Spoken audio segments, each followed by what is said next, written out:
Morning friends, it's Heather at Bush Coffee Farm and we are out at the farm today. It's Saturday morning and I'm going to get a hopefully quick string trimming job done and then we'll get started on transplanting and sowing sunflowers.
Okay, so I ran out of string, so I didn't get all the string trimming done, but I got the part that I really wanted to focus on, which was this pathway.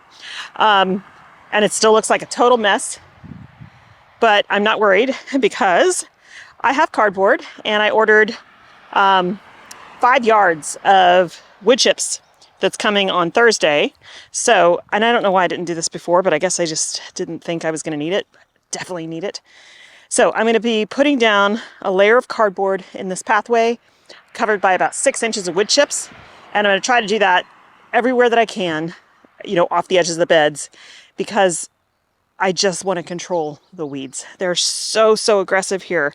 This is so different from previous locations. My house, I hardly had any weeds at all in the beds, which is kind of astounding, but I really didn't have to deal with them.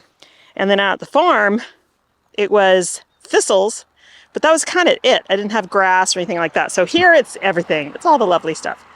But, so like I said, I did get to string trim this and I started on the entry path, but wasn't able to get that far. But that's okay. It's not super high. I can come back tomorrow.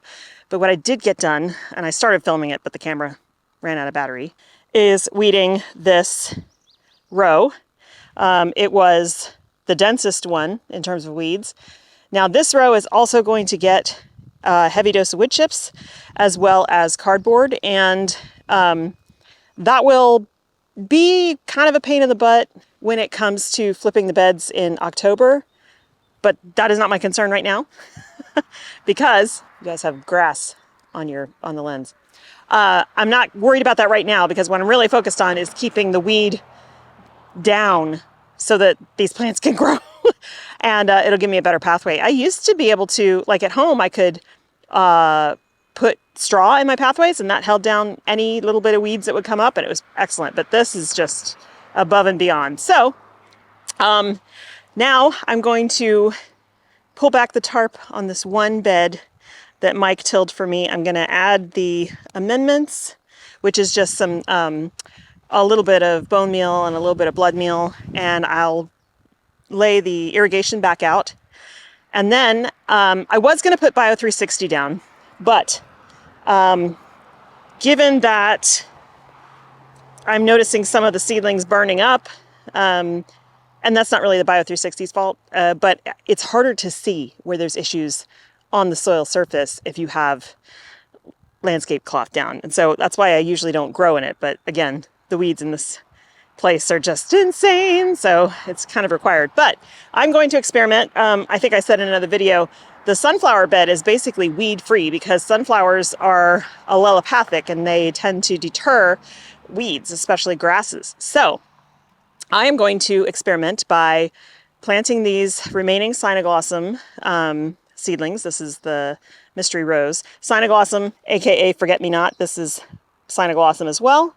That's a firmament. But so I'm going to plant those and then interplant by direct sowing sunflowers. So I'm going to get 2 crops in one bed, and actually the Cynoglossum won't take up the whole bed anyway, but I'll get 2 crops in one bed, and hopefully, this will be an experiment, the weed load will be less because of the sunflower's allelopathic properties. We'll see. It's worth a shot. The 2 beds that are remaining here in this, since I hard weeded them twice, they've stayed pretty good. So I string trimmed through here on the pathways, and all that grass and stuff gets chopped up and it gets thrown onto the bed tops, but then that just turns into dry mulch basically. So, I think that helps as well. Keep the areas where the soil is exposed in between plants covered. So, all right, I'm going to set you guys up. Hopefully I can find a spot in the shade that'll stay in the shade for a little while, because otherwise the camera will just overheat. So.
Well, the seedlings are in, and I planted half ProCut XL orange and half double quick. So the sunflowers are actually in the middle, in between. Now I need to go up to the irrigation and turn it on, because even though I soaked these really well and their root balls were super wet when they went in, they're going to dry out real quick. This soil is bone dry because it hasn't had irrigation. It's been under a tarp for weeks. So I'm gonna go up and turn on the irrigation, and I'm done for the day. It's been a good day. I got about 4 hours of work in, and I'm wiped and very hungry, so I'm shaky. I need to go get some food. Thanks for hanging out with me today, you guys. I hope you have a wonderful time in your garden, and I'll see you in the next one. Bye.